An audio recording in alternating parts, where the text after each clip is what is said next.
Joining me right now is Portfolio Wealth Advisors President and Chief Investment Officer Lee Munson. Lee, good to see you. Oil this morning up about 4% in the pre-market. Lee, what's your reaction to that in terms of the impact on stocks? Well, it's going to make an impact because now we're going to have a resurgence of inflation that I was concerned about earlier this year. I think what people don't understand with the Strategic Oil Reserve, just last month, there were some mechanical issues down in Cushing because the Strategic Oil Reserve, the tanks were running dry and getting air in them. That's not something made up. You can look it up. And so now we've got to not just get oil in there, but we're starting at almost zero. So this is going to continue. You know, we've got war in the Middle East. And despite what, ExxonMobil is doing, this is going to affect CPI. This is going to affect a lot of the economic indicators that traders look at. So I think people need to be wary that we might get some hot CPI prints. Even the core might be affected by this. Yeah, in fact, we did get worse than expected numbers this week, certainly on the producer price index. The consumer price index continues to show an elevated level of essentials like fuel, food, shelter. What's your take on the macro story, given all of that and a slowdown that we're seeing? We see the earnings kicking off this morning as well. BlackRock just missed earnings, missed revenue expectations, rather. And we've got the major banks kicking things off today. We are awaiting J.P. Morgan, Wells Fargo later this hour, followed by Citigroup at 8 a.m. Lee, what's your take on the earnings season and your expectations for the banks? Well, let me just break this down, banks, for all the people here. J.P. Morgan's going to be winning because they made the right duration bets. Okay, you got Wells Fargo. Nobody cares about Wells Fargo. They're going to have double-digit declines in profits because they do too much mortgage business. We've got Citigroup. Citigroup is just trying to sell everybody on how many bankers they fired because they don't want to talk about the macro. I don't care about any of that. I don't care about next Tuesday with Bank of America, how bad their duration bets are. The only thing I care about is that loan book. I want to know, is that loan book expanding? I bet we're going to hear it's not. And if it's not expanding, that's going to be a problem for the macro, and everybody knows it. So the banks have been crushed these last few months. You want to still avoid them?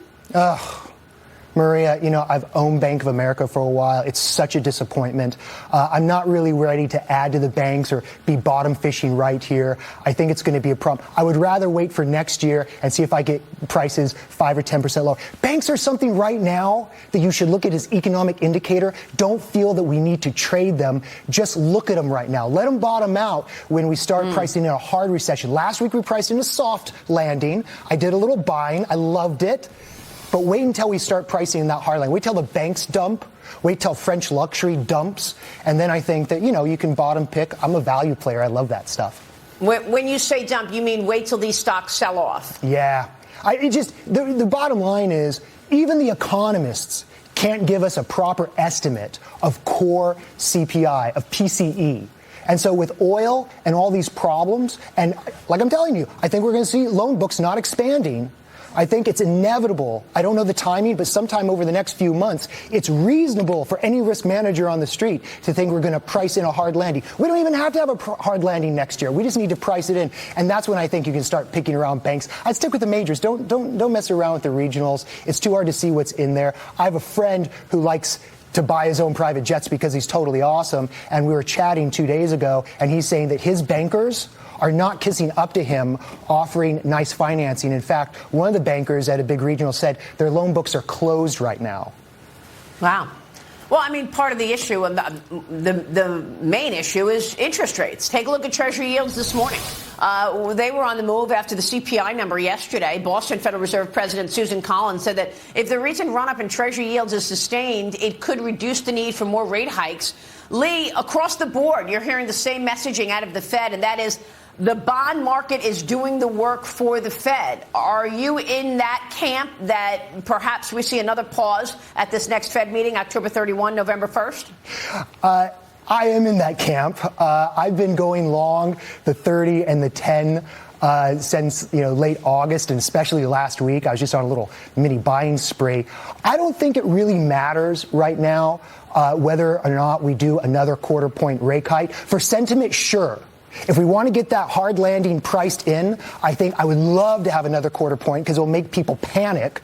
But I don't think that's what the core issue is. The core issue is that the Fed's going to keep stuff longer than everybody wants because they look at lagging data. We should all know this by now. We're all adults. But I think that on Wall Street, you have a lot of young analysts that came into the market after 2009, and they don't know what inflation or pain is. I'm totally in agreement. Rates stay high for a while.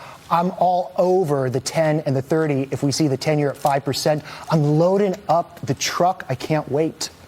Yeah, I mean, a lot of discussion about the long bond. 5% is in reach there for the 30-year. Real quick, Ryan Payne, your thoughts? Yeah, no, I think it's a good point, Lee, with regards to interest rates now at some kind of high here. It's a good time to lock in because your big risk is, okay, I'm sitting in cash getting 5%, but what if the Fed actually does start to cut interest rates next year and all of a sudden your 5% is 3%?